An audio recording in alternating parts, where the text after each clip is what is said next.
ഹിന്ദു ഐക്യവേദി മുഖ്യ രക്ഷാധികാരി K P. Sasikala teacher നമുക്കൊപ്പം ചേരുന്നുണ്ട്. ടീച്ചർ, ഇടുക്കി കട്ടപ്പനയിൽ നടന്ന സംഭവമാണ്.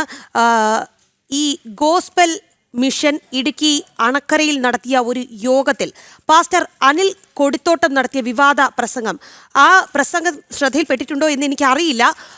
മന്നത്ത് പത്മനാഭനെ അങ്ങേയറ്റം അവഹേളിക്കുന്ന, അദ്ദേഹത്തിൻ്റെ കുടുംബത്തെ ഒന്നടങ്കം വിഷമിപ്പിക്കുന്ന രീതിയിലുള്ള ഒരു പരാമർശം. അവർ പറയുന്നത് അദ്ദേഹത്തിൻ്റെ ജീവിതം ഒരു സിനിമയാക്കിയാൽ എ സർട്ടിഫിക്കറ്റ് തികയില്ല എന്ന രീതിയിൽ അങ്ങേയറ്റം പ്രതിഷേധാത്മകമായ ഒരു കമൻ്റാണ് നടത്തിയിരിക്കുന്നത്. എന്തായാലും വിഷയത്തിൽ VHP ഈ വിഷയത്തിൽ പരാതി നൽകിയിട്ടുണ്ട്. എങ്ങനെയാണ് ഈ വിഷയത്തോട് പ്രതികരിക്കുന്നത് ടീച്ചർ? ഇതാണ് നമ്മുടെ മതേതരത്വത്തിന്റെ ഒരു ഏകദേശ രൂപം. കാരണം ഹൈന്ദവ സമൂഹത്തിൽപ്പെട്ട ആരെയും എന്തും പറയാം എന്നതാണ് അവസ്ഥ. അത് എങ്ങാനും ഏതെങ്കിലും രൂപത്തിൽ തിരിച്ച് പ്രതികരിക്കുകയോ പ്രതിഷേധിക്കുകയോ ചെയ്താൽ ആ പ്രതികരിക്കുകയും പ്രതിഷേധിക്കുകയും ചെയ്തവരായി പോകും പ്രതി. അവർക്കെതിരെ തിരിയും ബാക്കി എല്ലാവരും. സമൂഹത്തിൽ പുലർത്തേണ്ടുന്ന ചില മര്യാദകളുണ്ട്, ചില പ്രതിപക്ഷ ബഹുമാനമുണ്ട്. അതൊന്നും ഇല്ലാത്ത വിധത്തിലാണ് ഇവരെ പ്രവർത്തിച്ചുകൊണ്ടിരിക്കുന്നത്. ഇത് മതം മാറ്റാൻ വേണ്ടി മാത്രം നടത്തുന്ന ഇത്തരം പരിശ്രമങ്ങൾ. അപ്പൊ അവര് സുവിശേഷം എത്തിക്കുക എന്ന് പറഞ്ഞാൽ യേശുവിന്റെ വചനങ്ങളോ അല്ലെങ്കിൽ ആ പറഞ്ഞാൽ യേശു പറഞ്ഞിട്ടുണ്ടോ മന്നത്ത് പത്മനാഭനെ അപമാനിക്കാൻ?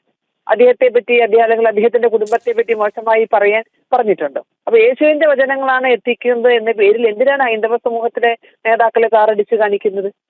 അവരെയൊക്കെ ബഹുമാനിക്കുന്ന ആദരിക്കുന്ന ഒരു വലിയ സമൂഹമല്ലേ കേരളത്തിന്റെ നേതാക്കളല്ലേ അവരൊക്കെ? അത് ആരാണെങ്കിലും, അത് മന്നത്ത് പത്മനാഭനാണെങ്കിലും ആർ ശങ്കറാണെങ്കിലും പണ്ഡിറ്റ് കറുപ്പനാണെങ്കിലും ആരാണെങ്കിലും അവരേതെങ്കിലും ഒരു സമൂഹത്തിന്റെ സ്വത്തല്ല. അവർ കേരളത്തിന്റെ പൊതുവായ എല്ലാവരും ആദരിക്കുന്ന ബഹുമാനിക്കുന്ന വ്യക്തിത്വങ്ങളാണ്. അപ്പൊ അവരെയൊക്കെ ഇത്തരത്തിൽ അപമാനിക്കാൻ ആരാണ് ഇവർക്ക് അധികാരം കൊടുക്കുന്നത്? ഇപ്പൊ സമാജത്തിൽ അസ്വസ്ഥതകൾ ഉണ്ടാക്കുക, അതിന്റെ പേരിൽ ആരെങ്കിലും പ്രതികരിച്ചാൽ അവർ രക്ഷപ്പെട്ടു.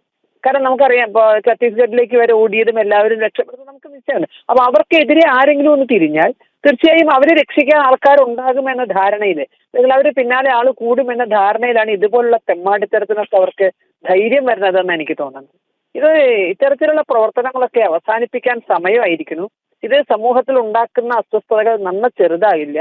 അത് ഔദ്യോഗിക സഭകളുടെ ഒന്നും ആളാവില്ല എന്നുള്ളത് കൊണ്ട് തന്നെ അവരെ നിയന്ത്രിക്കാനും ആരും ഉണ്ടാവില്ല. ഇവര് ഓരോരുത്തരും വ്യക്തിപരമായി ഓരോ സഭയാണല്ലോ. അതുകൊണ്ട് അവരെ ആരാണ് നിയന്ത്രിക്കണത്? പണം കിട്ടാൻ വേണ്ടി എന്തും ചെയ്യുക എന്നുള്ളത്. അവർ നടത്തുന്ന മതമാറ്റങ്ങൾ പോലും പണത്തിന് വേണ്ടിയാണ്. അപ്പൊ ഈ ഇടുക്കിയാണെങ്കിലും അല്ലെങ്കിൽ എരുമേലി അതുപോലുള്ള മേഖലകളിലൊക്കെ ഇവര് ഹൈന്ദവ സമൂഹത്തെ ലക്ഷ്യമിട്ടുകൊണ്ടാണ് ഈ തരത്തിലുള്ള കളികളൊക്കെ നടത്തുന്നത്. ആ കളികൾക്കിടയിൽ കൂടുതൽ വേദനിപ്പിക്കത്തക്ക വിധത്തിൽ ഇതുപോലുള്ള നീക്കങ്ങളുമായി ഒരു വരരുത്. ഏതായാലും ഈ പറഞ്ഞ പോലെ നിയമപരമായി പരിഹാരം കാണാനുള്ള പരിശ്രമമാണ് ഇപ്പൊ. ഇതാണ് ശരിയായ വഴി ഇപ്പൊ നമ്മൾ നോക്കുന്നത്. പക്ഷെ പരിധി വിട്ടാൽ ചില സ്ഥലത്തെങ്കിലും ഇത് കേട്ടാൽ ആളുകൾ പ്രതികരിച്ചു പോകും. ആ പ്രതികരിച്ചാൽ അവർ രക്ഷപ്പെട്ടു എന്നതാണ് ഇപ്പോഴത്തെ അവസ്ഥ. തീർച്ചയായും നന്ദി ശ്രീമതി ശശികല ടീച്ചർ, ഈ അവസരത്തിൽ ഞങ്ങളോട് പ്രതികരിച്ചതിന്. സമുദായ ആചാര്യൻ മന്നത്ത് പത്മനാഭനെയാണ് അവഹേളിച്ചുകൊണ്ടുള്ള പ്രസംഗം പാസ്റ്റർ നടത്തിയത്. എന്തായാലും പാസ്റ്റർക്കെതിരെ പരാതി നൽകിയിട്ടുണ്ട് Vishwa Hindu Parishad. High range gospel mission Idukki അണക്കരയിലാണ്, അവിടുത്തെ ഒരു യോഗത്തിലാണ് പാസ്റ്റർ അനിൽ കൊടിത്തോട്ടം വിവാദ പ്രസംഗം നടത്തിയത്. മന്നത്ത് പത്മനാഭന്റെ ജീവിതം സിനിമയാക്കിയാൽ എ സർട്ടിഫിക്കറ്റ് തികയില്ല എന്ന പരാമർശമായിരുന്നു നടത്തിയത്. ഒപ്പം തന്നെ അദ്ദേഹത്തിന്റെ കുടുംബത്തെ, മന്നത്ത് പത്മനാഭന്റെ കുടുംബത്തെ അങ്ങേയറ്റം അധിക്ഷേപിക്കുന്ന രീതിയിലുള്ള പരാമർശങ്ങളും ഉണ്ടായിരുന്നു. എന്തായാലും വിഷയത്തിൽ ധർമ്മപ്രസാർ ഇടുക്കി വിഭാഗ് പ്രമുഖ് KN രാജേന്ദ്രൻ കട്ടപ്പന ഡിവൈഎസ്പിക്ക് പരാതി നൽകിയിട്ടുണ്ട്. വലിയ രീതിയിലുള്ള പ്രതിഷേധങ്ങൾ വിഷയത്തിൽ ഉയരുന്നുണ്ട്. സുബിൻ തോമസ് ആണ് വാർത്തയുടെ വിശദാംശങ്ങൾ നൽകിയത്.